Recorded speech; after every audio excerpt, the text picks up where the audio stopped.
Hi everyone, my name is Jennifer Tillman and I would like to present the data overview for my school, Ford Elementary.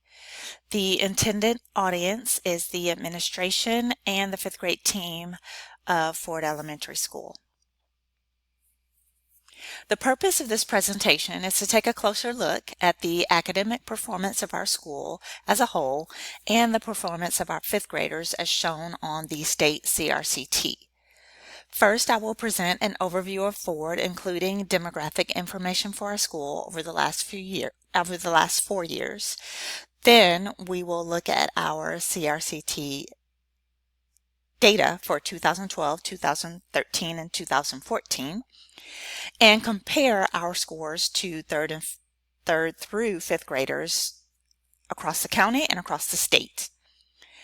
I will also compare fifth grade CRCT scores between subgroups for 2012, 2013, and 2014.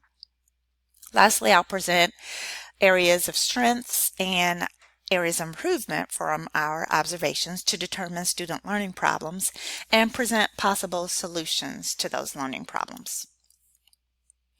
Ford Elementary is a K-5 school located in Ackworth, Georgia in Cobb County. We are a school of excellence with a long history of environmental education. We are a state STEM certified school and an advanced ed certified school. Our population has been pretty consistent over the past 4 years. There was a slight population drop between year 1 with 709 enrolled and year 2 with 682 students enrolled, but overall between year 1 and year 4 there's been just a slight increase in population in our enrollment. As you can see, the majority of our population is white students with lower percentages of African American, Hispanic, Latino students, and other students. Looking at the pie chart, it's a little bit easier to see the breakup of our population. Over 3/4 of our student population is white, and then the rest, the 9% African Americans, 6% Latino, and 5% other. This graph shows a percentage of our students in special programs in kindergarten through fifth grade. And over the years since 2012, which is in green, and 2015, which is the yellow, there's been slight decreases in the special population, special programs at our school. English learners, we have a very low percentage of English learners at our school. Our gifted population is the only special program that showed an increase over the past 4 years with 14.8% in 2012 and 26% in 2015. The transiency rate for our school over the last 4 years has increased by only 4%. So for the most part, the majority of our students enroll in August and stay throughout the year. This first graph shows our school performance on the CRCT over 3 years, shows the percentage of students who scored at and above proficient. And for most of the content areas, reading, math, science, and social studies, there was an increase in percentage of students at and above proficient from 2012 through 2014. The only area that showed a slight decrease, a 1% decrease, is English language arts. And comparing our school performance in 2014 to county and state performance for third through fifth graders, our county is Cobb County, and our school consistently shows a greater percentage of students that perform at and above proficient levels. The greatest percentage difference in scores between our school and the state is in the area of science. There is a 16% difference between our school science scores and state science scores, which science is also our lowest scoring content area in the year 2014 as well.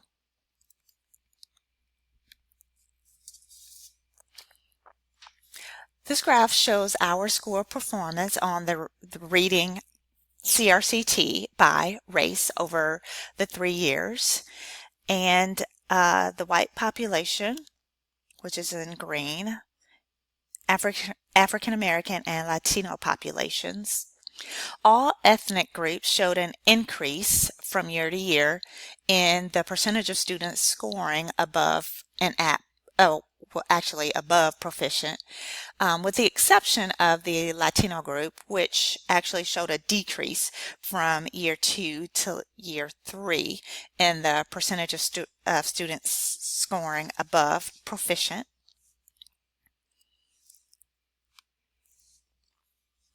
And here's the scores for math proficiency levels for our school.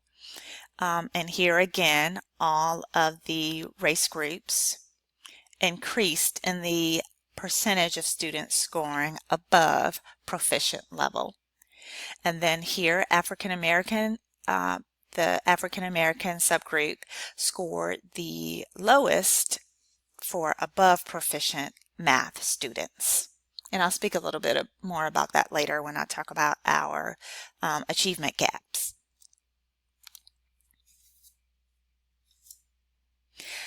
So I wanted to look at 5th grade a little bit more closely, and I thought it would be a great idea for us to look at our strengths and determine possible areas of improvement within our grade level. This is year 1 CRCT scores, just compared to district and state. And here we see again the greatest academic performance difference in the area of science. Our 5th graders are scoring above other 5th graders across the county and across the state. And for science here, we had about 18% more students who scored at and above proficiency level. Year 2 comparison between our 5th graders and county and state 5th graders show pretty much the same information, with our 5th graders scoring above county and state 5th graders, with the greatest difference being in the social studies area here.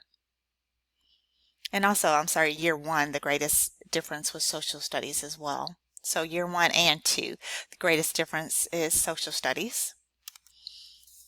And then for year 3, the same applies. Our students are consistently scoring above county and state 5th graders, with social studies showing the greatest difference in percentage of students who score at and above proficiency.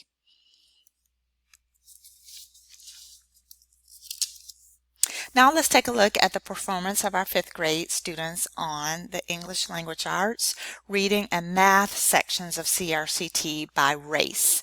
I want to note here the number of students tested for each race group in 5th grade.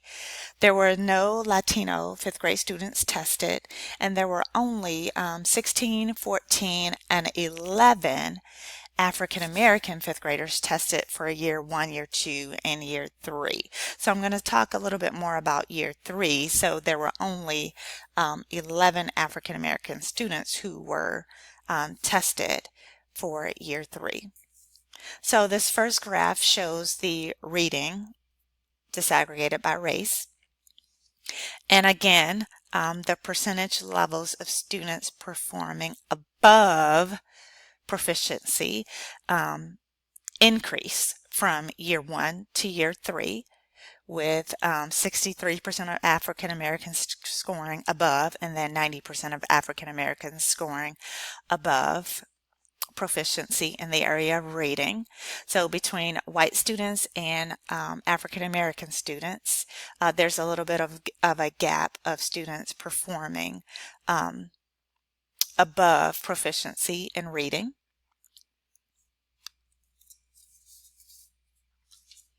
And this is for the language arts section of the CRCT.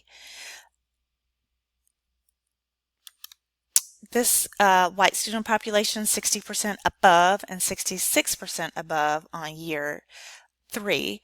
There was only a 6% increase here and only an 8% increase between African Americans on the percentage of students scoring above proficiency. And again, I'll speak a little bit more about that when I talk about our areas of improvement. And for math, this data looks a little bit different than the other two.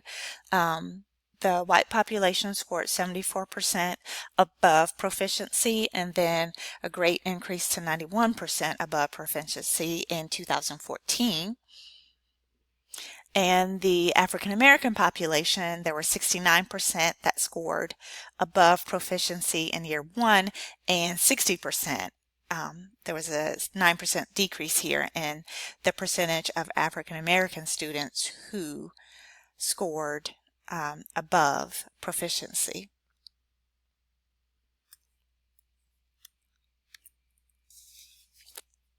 So our achievement gaps that I noted earlier, there's an 8-point achievement gap that exists between white and African American students in grades 3 through 5 in reading. An 11-point achievement gap exists between white students and Latino students in grades 3 through 5. A 5-point achievement gap exists between Latino and white students in grades 3 through 5, with Latino students scoring higher than white students, and a 9-point achievement gap exists between Latino students and African American students in grades 3 through 5 in math. Our strengths. Our 3rd through 5th grade students continue to show higher performing scores than 3rd through 5th graders across the county and the state on all sections of the CRCT. Looking at the CRCT scores over 3 years, our school has increased the number of students performing at and above proficiency for grades 3 through 5 in each content area. The achievement gap between white and African American and Latino students has decreased over 3 years, and there is a reverse achievement gap that exists between white students and Latino students in the mathematics content area. And then our areas of improvement for 5th grade that I noted earlier. Although our 5th grade math at and above proficiency scores improved from 99% to 100% over 3 years, the percentage of students performing above proficient levels within race subgroups decrease. So we really need to look at how we can increase the percentage of 5th grade African American students performing above proficiency in mathematics. And then in English language arts shows the smallest percentage of 5th grade students performing above proficiency. So we need to come up with strategies to increase the percentage of 5th grade students performing above proficiency in English language arts. So now we need to have conversations about what can we do to make our improvements to solve our student learning problems by digging deeper into the data, looking at the student level data, determining our mathematics and English language arts strands at our problem areas, and then what instructional practices can we change. I hope this data overview was beneficial for you and a conversation starter for us to have in the weeks to come. Thanks for listening.